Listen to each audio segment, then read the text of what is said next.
Teman-teman sekalian yang dirahmati Allah Subhanahu wa taala, yang semoga selalu dijaga hatinya oleh Allah Subhanahu wa taala agar selalu thiqah billah, agar selalu percaya dan yakin kepada Allah Subhanahu wa taala. Karena kelemahan kita itu berawal saat kita mulai meragukan Allah. Dalam segala dinamika hidup, kita selalu butuh Allah. Kita butuh Allah ketika Allah kasih kita ujian, bahkan tetap kita butuh Allah ketika Allah kasih kita nikmat. Kalau kita butuh Allah saat diuji, agar kesabaran kita terjaga. Karena orang yang tidak ditemani atau dibersamai oleh Allah Subhanahu wa taala ketika dia sedang diuji, maka dia akan mudah untuk berkeluh kesah, bahkan berputus asa. Kebersamaan Allah kepada dia saat dia diuji itu adalah Allah Subhanahu wa taala menghibur hatinya. Allah Subhanahu wa taala menenangkan hatinya. Allah Subhanahu wa taala menghidupkan hatinya dengan nikmat iman. Ala bidzikrillahi tatmainnul qulub. Innamal mu'minun idza dzukirallah wajilat qulubuhum.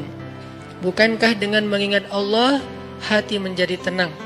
Dan orang yang beriman apabila diingatkan dengan nama Allah, disebut nama Allah, maka hatinya akan bergetar.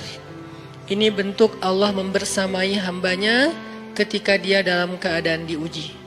Allah menghiburnya dengan kalimat, alam yajidka yatiman fa'awa wa wajadaka dhallan fahada wa wajadaka ailan fa'aghna.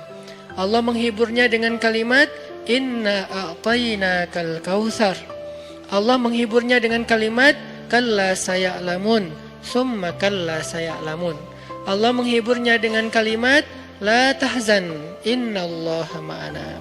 Ini adalah ketika Allah membersamai seorang hamba saat dia dalam keadaan diuji. Allah membersamai hamba juga ketika dia dalam keadaan diberi nikmat. Karena tanpa itu, maka seseorang akan jatuh justru kepada dosa-dosa karena dia mendapatkan banyak kenikmatan hidup.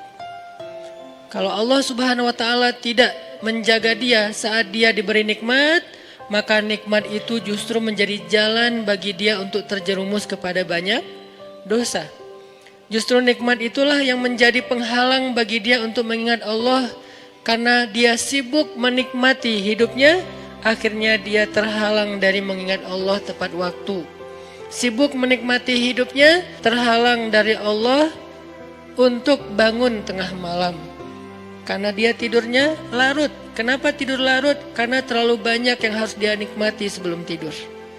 Dia bisa makan-makan, dia bisa jalan-jalan, dia bisa ngopi, dia bisa ketemu teman, dia bisa belanja. Bahkan dia nunggu midnight sale untuk bisa menghabiskan nikmat yang Allah kasih kepada dia. Sehingga akhirnya tidurnya terlalu larut, lalu dia tidak bisa bangun untuk menghadap Allah, curhat kepada Allah. Hal yang selama ini dia lakukan justru ketika dia diuji oleh Allah. Ketika diuji oleh Allah, mudah bagi dia bangkit tengah malam, curhat, sujud panjang, menangis dalam doa. Ketika Allah kasih nikmat, curhatnya hilang, malamnya lelap, sampai bahkan subuhnya juga kelewat. Ini kalau Allah enggak membersamai seorang hamba ketika dia diberi nikmat. Sehingga orang yang seperti ini, kalau dalam keadaan seperti ini terus menerus dalam jangka waktu yang lama, nanti dia akan terjebak di dalam istidraj.